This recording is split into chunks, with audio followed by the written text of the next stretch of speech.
حضرت ادریس علیہ السلام اللہ تعالیٰ کے تیسرے نبی تھے جو آدم علیہ السلام اور حضرت شیث علیہ السلام کے بعد نبوت کے جلیل القدر منصب پر فائز ہوئے۔ مورخین کے مطابق آپ کی ولادت بابل عراق یا مصر کے شہر منفیس یعنی منف میں ہوئی۔ آپ کا اصل نام اخنوخ تھا، جبکہ قرآن مجید اور احادیث مبارکہ میں آپ کو ادریس کے نام سے پکارا گیا ہے۔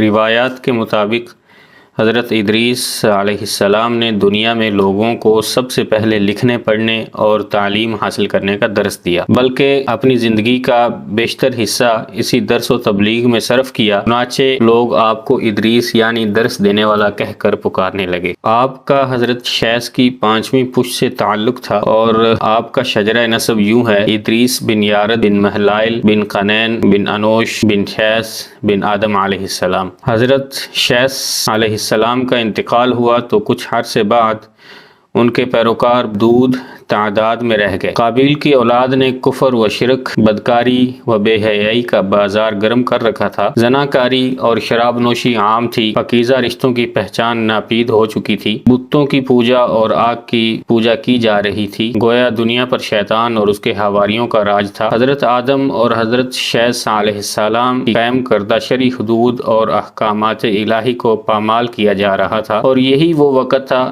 جب اللہ جل شانہ نے اس بگڑی قوم میں ایک نبی مبعوث کرنے کا فیصلہ کیا، اور اس عظیم منصب کے لیے حضرت شیث کی نسل سے حضرت ادریس علیہ السلام کا انتخاب فرمایا۔ حضرت ادریس میں وہ تمام خوبیاں موجود تھی جو اللہ کے نبی میں ہونی چاہیے۔ آپ حضرت آدم علیہ السلام کے دین کے پیروکار، نہایت عبادت گزار، متقی، پرہیزگار اور انتہائی سچے انسان تھے۔ نبوت کے منصب پر فائز ہوتے ہی آپ نے اپنی قوم کے بھٹکے ہوئے لوگوں میں وعظ اور تبلیغ کا کام شروع کر دیا، لیکن راہ ہدایت کا یہ درس اور نیکی کی باتیں ان لوگوں کو بہت ناگوار گزرتی، چنانچہ وہ آپ کے دشمن ہو گئے اور آپ کے پیروکاروں کو طرح طرح سے اذیتیں دینے لگے، یہاں تک کہ آپ نے ان کی ایذا رسانیوں سے تنگ آ کر بابل سے ہجرت کا ارادہ کر لیا اور اپنے پیروکاروں کو اپنے اس فیصلے سے مطلع فرمایا۔ چنانچہ بابل دریائے فرات اور دریائے دجلہ کے کنارے ایک سرسبز و شاداب علاقہ تھا، لہٰذا لوگوں کے لیے اس علاقے سے ہجرت کرنا خاصا مشکل فیصلہ تھا، اور انہوں نے اس حوالے سے تحفظات کا اظہار بھی کیا، لیکن پھر حضرت ادریس علیہ السلام کے سمجھانے پر وہ لوگ آپ کے ساتھ ہجرت پر تیار ہو گئے۔ حضرت ادریس اور ان کے پیروکاروں نے بابل سے مصر کا رخ کیا اور دریائے نیل کے کنارے آباد ہو گئے، تو بابل سے بھی زیادہ سرسبز و شاداب علاقہ تھا۔ حضرت ادریس نے یہاں کے لوگوں میں درس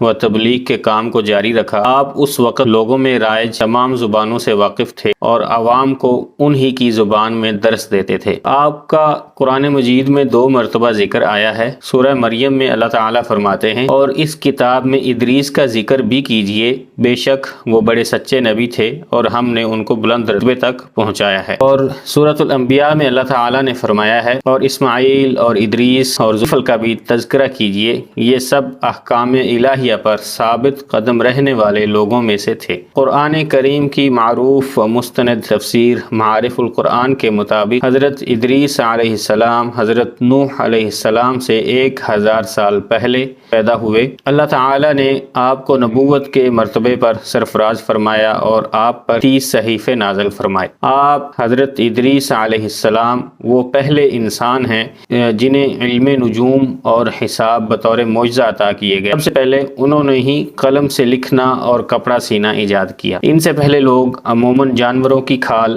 لباس کے طور پر استعمال کیا کرتے تھے۔ پھر یہ کہ سب سے پہلے ناپ تول کے طریقے بھی آپ ہی نے متعارف کروائے اور اسلحہ بھی آپ کی ایجاد ہے۔ آپ نے اسلحہ تیار کر کے بنو قابیل سے جہاد کیا۔ علامہ ابن اسحاق کا کہنا ہے کہ دنیا کا سب سے پہلا شخص جس نے قلم سے لکھا حضرت ادریس ہیں۔ علماء تفسیر فرماتے ہیں کہ پہلا شخص جس نے تبلیغ دین کے لیے وعظ و خطاب کا سلسلہ شروع کیا وہ حضرت ادریس تھے۔ بلال بن سیار کہتے ہیں کہ حضرت ابن عباس رضی اللہ عنہ نے حضرت کعب رضی اللہ عنہ سے پوچھا کہ قرآن پاک کی اس آیت وَرَفَعْنَا ورفعناہ مکانا علیہ، اور ہم نے ان کو اونچی جگہ اٹھا لیا کا کیا مطلب ہے؟ تو حضرت کعب نے فرمایا اللہ عز و جل نے حضرت ادریس کی طرف وحی بھیجی کہ میں تمہیں ہر روز تمام بنی آدم کے اعمال کے برابر درجات دیتا ہوں۔ اس سے مراد اس زمانے کے تمام بنی آدم ہیں۔ تو حضرت ادریس نے چاہا کہ پھر تو اعمال میں اور اضافہ ہونا چاہیے،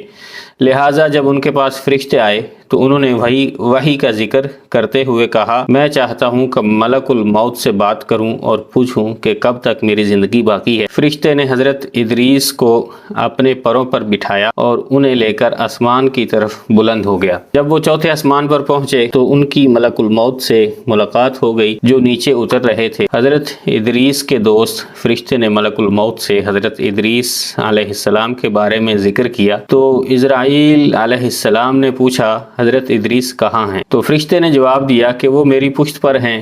اس پر ملک الموت نے حیرت کا اظہار کرتے ہوئے کہا واہ تعجب ہے، مجھے پروردگار کی طرف سے کہہ کر بھیجا گیا ہے کہ حضرت ادریس کی روح چوتھے آسمان پر قبض کر لو، تو میں نے سوچا کہ وہ تو زمین پر ہیں، ان کی روح چوتھے آسمان پر کیسے قبض کروں؟ ابھی اسی سوچ و بچار میں تھا اور زمین پر اتر رہا تھا کہ تم انہیں لے کر چوتھے آسمان پر آ گئے۔ پھر ملک الموت نے ان کی روح قبض کر لی۔ یہ قصہ قصص الانبیاء ابن کثیر سے نقل کیا گیا ہے۔ ابن ابی حاتم نے بھی اسی آیت کی تفسیر کے ذیل میں اس حدیث کو ذکر کرتے ہوئے یہ اضافہ کیا ہے کہ حضرت ادریس نے فرشتے سے کہا کہ ملک الموت سے میرے بارے میں سوال کرو، میری عمر کتنی باقی رہ گئی ہے۔ جب حضرت ادریس فرشتے کے ساتھ ہی تھے، فرشتے کے سوال پر ملک الموت نے کہا جب تک میں انہیں دیکھ نہ لوں اس وقت تک کچھ نہیں بتا سکتا۔ پھر ملک الموت نے حضرت ادریس کو دیکھ لیا۔ فرشتے سے کہا آپ مجھ سے ایسے شخص کے بارے میں سوال کر رہے ہیں جس کی زندگی پلک جھپکنے سے بھی زیادہ نہیں رہی۔ پھر فرشتے نے پر کے نیچے حضرت ادریس علیہ السلام کو دیکھا تو ان کی وفات ہو چکی تھی۔ روضۃ الاصفیاء کے مصنف تحریر کرتے ہیں کہ حضرت ادریس علیہ السلام کثرت سے اللہ تعالیٰ کی حمد و ثنا اور عبادت میں مصروف رہتے تھے اور فرشتوں میں نہایت محبت اور عقیدت و احترام کی نظروں سے دیکھے جاتے تھے۔ فرشتے ان کے پاس آتے اور ان کی صحبت میں بیٹھا کرتے تھے۔ چنانچہ ایک مرتبہ حضرت اسرائیل علیہ السلام بھی اللہ تعالیٰ سے اجازت لے کر آئے اور انسانی شکل میں بہت دیر تک ان کی صحبت میں حاضر رہے۔ حضرت ادریس علیہ السلام کو جب معلوم ہوا کہ یہ کوئی انسان نہیں بلکہ اسرائیل ہیں اور روح قبض کرنے کی خدمت پر مامور ہیں، آپ نے ان سے فرمایا کہ میرا دل چاہتا ہے کہ تم مجھے موت کا ذائقہ چکھاؤ۔ اس پر حضرت اسرائیل نے اللہ تعالیٰ کی اجازت سے ان کی روح نکالی اور پھر واپس کر دی۔ اس کے بعد حضرت ادریس علیہ السلام نے ان سے فرمایا میرا دل چاہتا ہے کہ میں جنت اور دوزخ دیکھوں۔ حضرت اسرائیل علیہ السلام نے اللہ تعالیٰ سے اجازت لے کر انہیں دوزخ دکھائی۔ وہ دوزخ دیکھ کر جنت میں آئے اور بہت دیر تک وہاں کے مناظر دیکھتے رہے۔ آخر حضرت اسرائیل علیہ السلام نے عرض کیا کہ اب واپس تشریف لے چلیے، مگر حضرت ادریس علیہ السلام نے جواب میں کہا جب تک جنت و دوزخ کو پیدا کرنے والا مجھے یہاں سے جانے کا حکم نہیں دے گا اس وقت تک یہاں سے نہیں جاؤں گا۔ اللہ تعالیٰ نے ایک فرشتے کو مقرر فرمایا وہ ان کے درمیان فیصلہ کر دے۔ حضرت اسرائیل علیہ السلام نے اس فرشتے کو پوری صورتحال بتائی۔ پھر حضرت ادریس علیہ السلام نے فرمایا میں قانون خداوندی کے مطابق موت کا ذائقہ چکھ چکا ہوں اور اب جنت میں آ گیا ہوں، کیونکہ حق تعالیٰ نے فرمایا ہے وما ہم بخارجین من النار، یعنی ہم تم کو اس سے نہیں نکالیں گے، لہٰذا میں یہاں سے نہیں جانا چاہتا۔ حضرت کعب احبار کی روایت ہے کہ فرشتے نے اللہ تعالیٰ کے حکم سے فیصلہ کیا کہ اچھا آپ چھٹے آسمان پر رہیے اور فرشتوں کے ساتھ عبادت کیجیے۔ حضرت ادریس علیہ السلام چھٹے آسمان پر فرشتوں کے ساتھ عبادت میں مشغول رہتے ہیں، واللہ اعلم۔ اس سلسلے میں متفق علیہ حدیث یہ ہے کہ حضرت ادریس چوتھے آسمان پر ہیں۔ مجاہد اور دیگر بہت سے علماء کرام کا یہی قول ہے کہ حضرت ظہری رحمۃ اللہ علیہ نے بھی حضرت انس رضی اللہ عنہ سے مروی معراج کی حدیث نقل کی ہے کہ جب نبی کریم صلی اللہ علیہ وسلم معراج کی رات چوتھے آسمان پر پہنچے تو وہاں آپ صلی اللہ علیہ وسلم کی ملاقات حضرت ادریس علیہ السلام سے ہوئی، جنہوں نے حضور صلی اللہ علیہ وسلم کو دیکھ کر فرمایا مرحباً صالح بھائی اور صالح نبی۔ حضرت ادریس علیہ السلام کی زندگی میں دو چیزیں بہت نمایاں ہیں، ایک وعظ اور تبلیغ،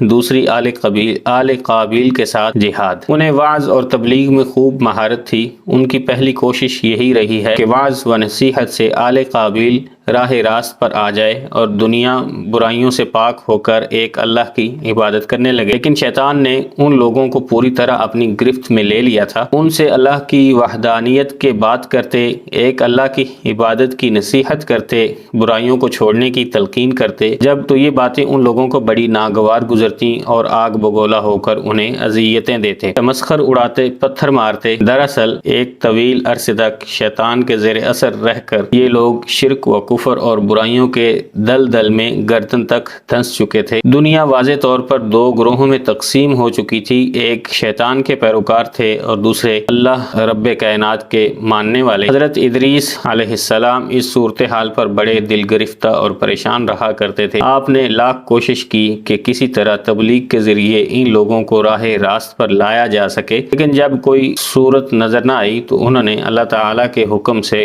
ان لوگوں کے خلاف جہاد کا فیصلہ کیا۔ انہوں نے اللہ اور اس کے پیغمبر پر ایمان رکھنے والے نوجوانوں کے ایک جماعت کے ساتھ آل قابیل کے ساتھ جہاد کیا، جس میں اللہ تعالیٰ نے انہیں کامیابی عطا فرمائی اور بہت سے لوگ دین حق کی جانب راغب ہو گئے۔